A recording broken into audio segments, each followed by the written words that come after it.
Hi, I'm Dr. Mark Poray, a sports chiropractor in Brooklyn, Ontario. Today I'm going to talk about golfer's elbow. Golfer's elbow is a repetitive stress injury, or an RSI. Now, like you, I'm not a great golfer, and the reason for this is that my technique is less than perfect.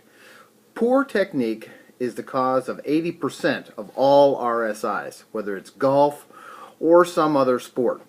Good technique takes advantage of the natural movement of a joint with muscles used in sequence from the largest to the smallest and control exerted by the appropriate opposing muscles. Contact between the club and the hands must be secure and correct.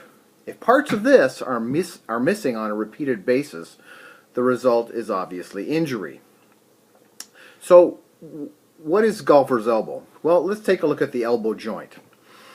If you place your hands so the palms are up, you will see that the elbow has an inside and an outside. The outside is called the lateral epicondyle, and the inside is called the medial epicondyle. The muscles on the top of the wrist attach the fingers to the lateral epicondyle, the fingers and the wrist to the lateral epicondyle, and are responsible for pulling the wrist up and out.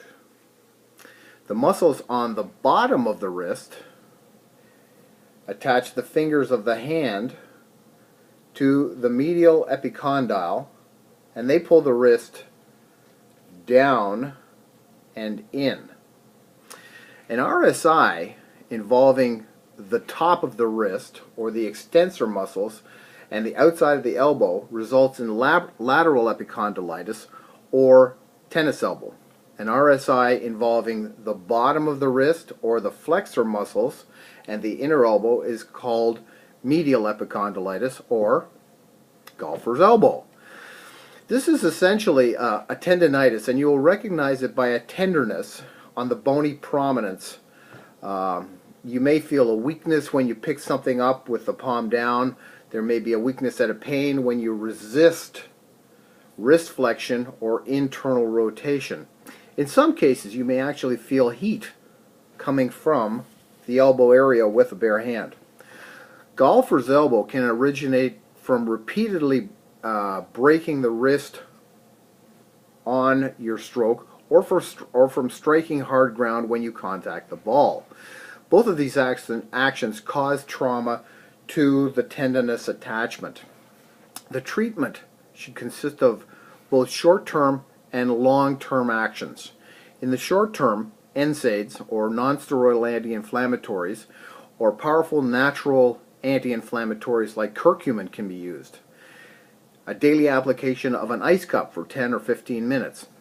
An ice cup is a styrofoam coffee cup filled with water and then frozen.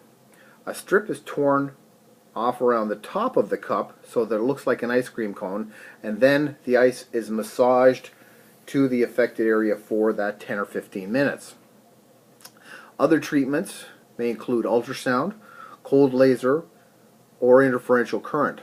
Success has also been achieved with acupuncture, massage therapy, and myofascial therapy, as well as manipulation of the joint, of the elbow joint, by a sports chiropractor. There is a surgical intervention called medial epicondyle release, but you should only consider this as a last resort if all else has failed, and if your orthopedic surgeon feels that it is appropriate for you. While you're treating the condition, you should not be playing golf, no matter how much you love the game, and we all do. But when the condition is improved so that you can play again, you must absolutely go see your golf pro to correct the mechanics that caused the problem. Otherwise, the whole process will start all over again.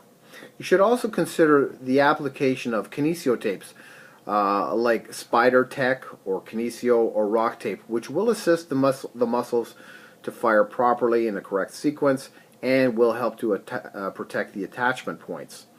Remember, identify the problem, find the cause, treat the injury, correct the cause, and protect the area from re-injury. Hey, have fun. Of course, all sports are only fun if they don't cause you injuries.